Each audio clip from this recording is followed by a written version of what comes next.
On y va pour l'équipe de France qui s'est donc brillamment qualifiée pour cet Euro avec 24 points, presque le grand chelem, Romain, et des joueurs utilisés, mais pas tant que ça. Il y a eu 33 joueurs utilisés sur l'année 2023 par Didier Deschamps. Enfin, plutôt 33 joueurs appelés. 31 ont été utilisés. Il n'y a qu'Alphonse Areola et Jordan Verretou parmi toute cette liste qui n'ont pas joué une seule minute. Les autres ont joué. Et en fait, il se pourrait bien quand même que les 23 à l'Euro soient parmi ces 33-là. Pourquoi ? Parce que Didier Deschamps a déclaré « Je ne vais pas être catégorique, mais je ne vais pas appeler quelqu'un en mars que je n'ai jamais appelé. » On a un grand nombre de réponses sur les joueurs qu'on a sélectionnés. Voilà, pas de nouveauté a priori, mais il y a quand même, et vous le verrez dans ce débat, des joueurs qui avaient toute leur place en équipe de France, qui n'ont pas été appelés récemment pour diverses raisons et qui pourraient éventuellement revenir. Il y a une nuance qui n'ont pas encore été appelés. C'est pas tout à fait pareil. Alors votre 11, on commence avec vous, Loïc Tanzi. Ouais. Quel 11 ? Quand je dis débutera l'Euro, a priori le 11 titulaire, même si on sait que démarrer une compétition, votre 11 à vous, même si on sait que débuter une compétition sous Deschamps, c'est généralement pas la finir, sur ce qu'on a vu des dernières compètes. Regardons votre 11, on va le mettre en incrustation, vous l'allez voir à la télé, le choix de Loïc Tanzi, Maignan, Upamecano, Pavard, Klose, Lucas Hernandez, Tchouaméni, Rabiot, Griezmann, et puis Dembélé, Kolo Muani et Mbappé. On commence par la défense. Vous mettez Benjamin Pavard titulaire en défense centrale. Oui, parce que je pense que depuis le début de saison, c'est le meilleur, l'un des meilleurs, voire le meilleur défenseur central français avec ce qu'il fallait à l'Inter. Il a été performant avec l'équipe de France quand il a été appelé au mois d'octobre. Là, il est blessé, donc il va revenir fin décembre. Et je pense que ce transfert à l'Inter l'a remis sur les bons rails mentalement et qu'il va continuer comme ça avec l'Inter. Donc pour moi, il va finir titulaire avec l'équipe de France jusqu'à l'Euro, comme Jonathan Klose, qui lui aussi a changé complètement. Il a gagné sa place. Il a changé de dimension mentale en arrivant en équipe de France là, depuis le début de l'année, parce qu'il l'a dit lui-même après le mois de septembre. Il est revenu pas pour montrer qu'il était capable d'être dans le 23, mais pour montrer qu'il est capable d'être titulaire. Et ça change tout. Il joue avec beaucoup plus de confiance, il prend plus de risques offensivement. Là, il fait une bonne entrée en Grèce encore cette semaine. Et il est dans un système de jeu en plus où l'équipe de France a souvent le ballon. Et avec un mais c'est surtout qu'il a réussi son passage en 4K2. Moi, j'ai entendu pendant des mois et des mois qu'il n'avait pas joué. Avec l'OM, il a réussi, donc en équipe de France, il arrive très bien. Bien sûr. Et devant, l'attaque du PSG. Et ça, c'est parce que je suis persuadé qu'à la fin de la saison, d'ici la fin de la saison, les trois vont beaucoup mieux se trouver et qu'il y aura une différence qui sera faite par Kolo Muani, parce que je pense que c'est un attaquant qui ne peut pas rester dans la dynamique qu'il a actuellement, connaissant ses qualités, connaissant ce qu'il a fait déjà avec Francfort et ce qu'il est capable de faire avec l'équipe de France. Moi, je pense que ça va finir avec les trois devant comme ça. Loïc a parlé de Benjamin Pavard. Là où il y a un coup à jouer, c'est que Didier Deschamps a pas mal tâtonné, mine de rien, depuis la Coupe du Monde, souvent de façon subie. Mais pour sa défense centrale, regardez, il y a eu plein d'associations différentes. Ça va même être en deux parties. Celle qui a le plus joué, c'est Upamecano Konaté, avec 3 matchs. Il y a eu 3 victoires d'ailleurs sur ces 3 matchs. Et après, il y a eu 1, 2, 3, 4, 5, 6, 7 associations différentes cette année. Voilà, il y a à peu près toutes les combinaisons possibles et imaginables en fonction des blessures, des suspensions, des états de forme, des systèmes. Voilà, il y a peut-être un coup à jouer avec une défense centrale pas tout à fait installée, on va dire. Johan Rioux, on va voir votre composition avec peut-être la plus grosse surprise de toutes celles et tous ceux autour de la table. Regardez la composition rêvée de Johan Rioux. Maignan, et puis derrière, Lucas Hernandez, Upamecano en défense centrale, Théo Hernandez et Klose, ça bouge pas, latéraux. Vous mettez Warren Zaïre-Emery titulaire, en plus en point de base du triangle, vous allez m'expliquer, Rabiot, Griezmann, Warren Zaïre-Emery, et puis Giroud devant, et par contre vous gardez Mbappé, et Dembélé qui surpasse comment pour vous? En fait, évidemment, j'avais mis Zaïre-Emery et Rabiot, et puis devant Grisou, c'est bien Rabiot et Zaïre-Emery, et devant Grisou. Alors pour moi, c'est évidemment... Oui, alors c'est moi qui... On l'a mis comme ça, mais qu'importe. Vous avez raison de corriger. C'est ça. Non, alors, donc vous mettez pas Tchouaméni qui est joueur du Real, vous mettez Zaïre-Emery. On est parce sur que Zaïre-Emery, tout simplement, c'est pas la faute de Tchouaméni et de Kamavinga, sauf que là, on a absolument affaire à un phénomène. Il joue quand même quasiment... il joue tous les matchs avec le Paris Saint-Germain. Luis Enrique, c'est un entraîneur énorme. Si le mec titulaire, déjà l'an passé, il y avait eu l'explosion. En équipe de France Espoir, on l'a vu exceptionnel. Avec le premier match en équipe de France, au bout de quelques minutes, il marque son but. S'il n'y avait pas eu la blessure, il aurait encore continué. C'est juste un phénomène. Et pour moi, un phénomène, on n'attend pas 17 ans, 15 ans, 16 ans, 18 ans. Oui, mais de là être titulaire, qu'il fasse l'Euro maintenant, ça semble à peu près acté s'il n'y a pas de blessure. Non, mais regarde, c'est vraiment, c'est incroyable, c'est la fusée Ariane, quoi. C'est qu'à chaque fois qu'on... Non, mais à chaque fois... Regarde, j'avais adoré la phrase de Thierry Henry qui avait dit, en le nommant capitaine avec les espoirs, en disant « Je sais ce qu'il a dans les jambes, et je sais ce qu'il a dans le cerveau, mais j'ai envie de savoir ce qu'il a dans les tripes. » Et il a montré en 2 matchs avec avec l'équipe de France Espoir, déjà qu'il était absolument au-dessus du lot. Et là, tu te rends compte, première sélection, il met un beau but en plus, hein, sa première sélection. Il faut le mettre quand même au premier poteau, il met cette belle reprise et malheureusement, il se blesse. Et pour moi, vraiment, on a affaire à un petit génie. Il ne faut pas avoir peur de mettre de l'âge. Et en plus, tu vois, je ne fais pas du génisme, puisqu'en même temps, je mets Giroud titulaire également, parce que Giroud, pour l'instant, je m'excuse, on parle de Serie A, c'est le deuxième meilleur buteur de Serie A. Il a 7 buts, les années passent.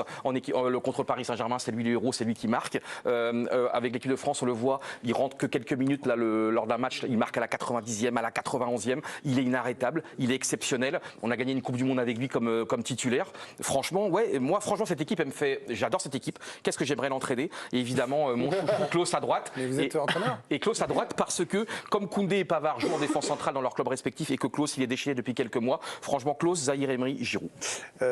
Vous entendez les arguments de Johan, Warren Zahir Emery, il y a un coup à jouer, mais ça me semble Chouamini quand même.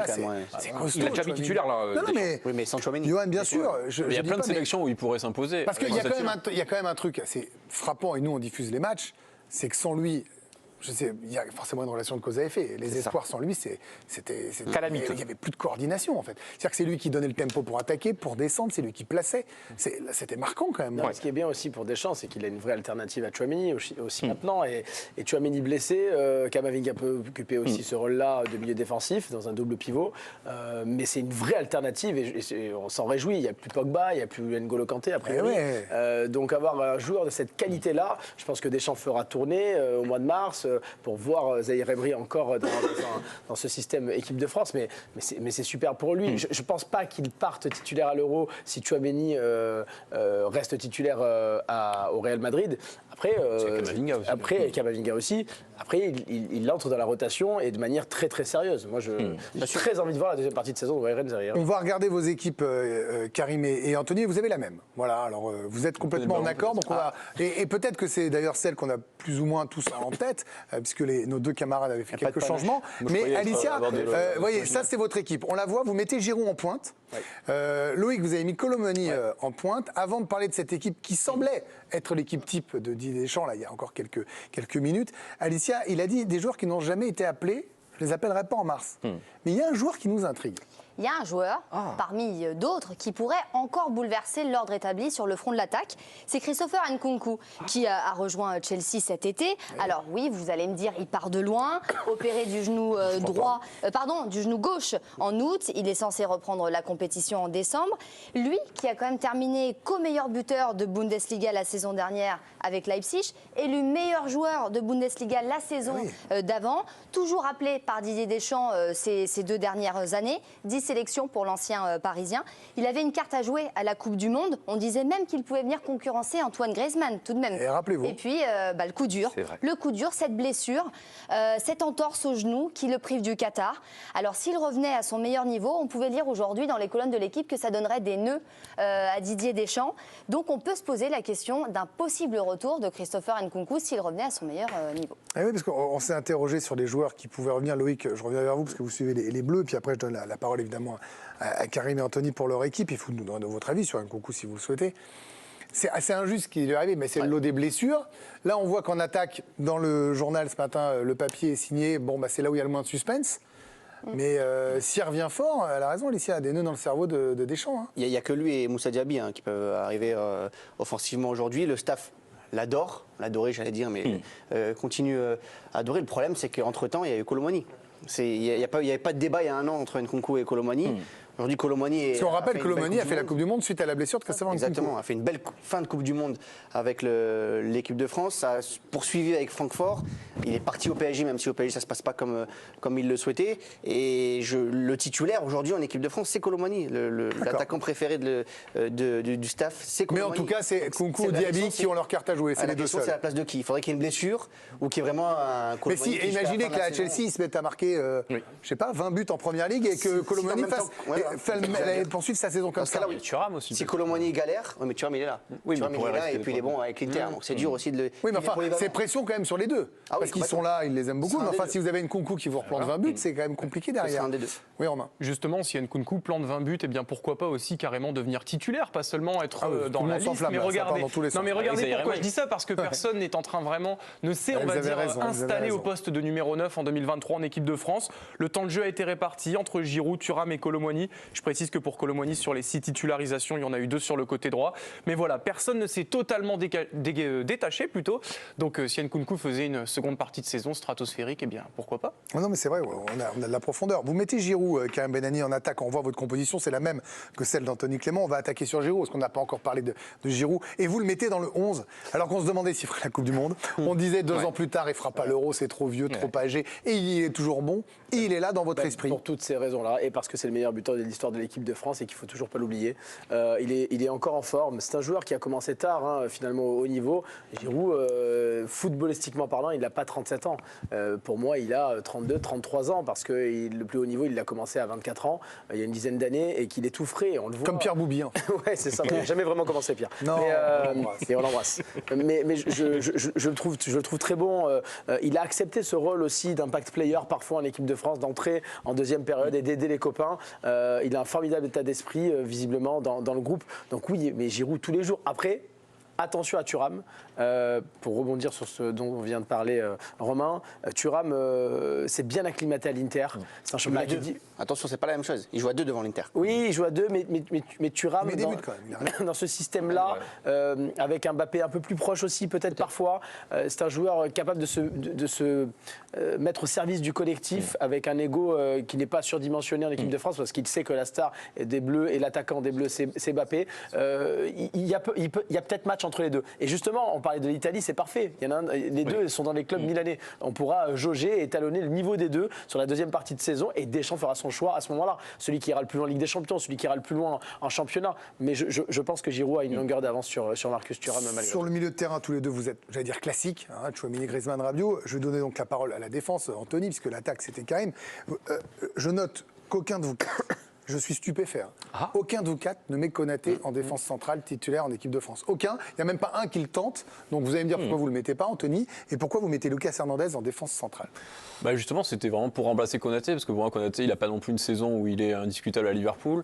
C'est un joueur qui a été rattrapé par pas mal de blessures, et donc c'est un secteur de jeu en recherche de la fiabilité. On parle aussi d'une équipe qui a un renouvellement générationnel, qui a perdu des cadres d'importance avec Varane, avec Lloris. Pour la même raison aussi que je privilégie Giroud, qui incarne aussi vraiment cette équipe de France. Il a l'expérience de la Coupe du Monde maintenant. Oui, il a l'expérience de On m'a dit que c'était la paire indétrônable. Oui, bien sûr. Comme la Coupe du Monde. Mais déjà, voilà, il y avait... Depuis, je parle. Mais il y a aussi quand même un joueur qui signifie quelque chose dans cette équipe, et aussi depuis la précédente Coupe du Monde, c'est Lucas Hernandez. Et donc vous en faites quoi? Moi, il le veut latéral gauche. Oui, mais moi je trouve ça dommage. Je trouve ça dommage de se priver de lui et de le mettre en doublure quand on connaît son potentiel, quand on connaît sa dureté dans le duel. Enfin, C'est-à-dire que Lucas Hernandez, pour vous, quel que soit vous le cochez, puis vous voyez ce que vous mettez autour en défense. Oui, et comme je mets Théo latéral gauche, je préfère avoir Lucas axe gauche à côté d'Upamecano, et c'est aussi une charnière. C'est pas non plus une invention surgie de nulle part. Elle a déjà été testée. Ils ont gagné en Irlande. Enfin voilà, ça s'est très bien passé. Donc je trouverais ça quand même assez dommage. Pour moi, Lucas Hernandez, c'est plus de garantie que Konaté.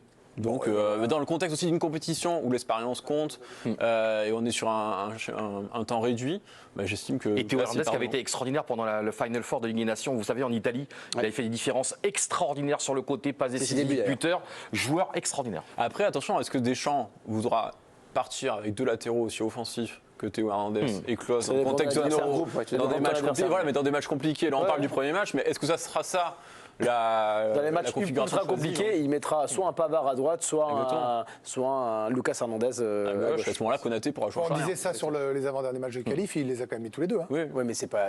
Oui, mais bon, dans le groupe aux Pays-Bas, il les a mis tous les deux. Aux Pays-Bas, vous me disiez, pas vous, mais on me disait sur le plateau, peut-être même vous, je sais plus, Karim. On parle pas de l'Espagne. On disait, mais d'accord, mais les Pays-Bas, la qualif. Pays-Bas amputés des meilleurs joueurs. On me disait, il mettra pas Klose et Avec un Théo différent, un Théo qui est presque un. Qui a accepté d'être en Pays-Bas. Pourquoi à l'Euro, il peut pas être plus différent comme Dembélé l'a fait à la Coupe du Monde, lui en attaque? Totalement. Alors le programme des Bleus. Oui, le programme des Bleus jusqu'à l'Euro, parce qu'il mine de rien, il ne reste pas beaucoup de matchs pour faire ses preuves et pour gagner peut-être les dernières places dans le 11 ou dans la liste. Il y aura 2 matchs amicaux au mois de mars, à Lyon et à Marseille, mais on ne sait pas encore contre qui. La liste de Didier Deschamps, elle intervient très souvent selon l'équipe avant la dernière journée de Ligue 1. Ça nous donnerait aux alentours de la mi-mai. Et puis il y aura aussi, avant l'Euro, on connaîtra la liste en juin 2024, 2 matchs amicaux à Bordeaux et à Metz.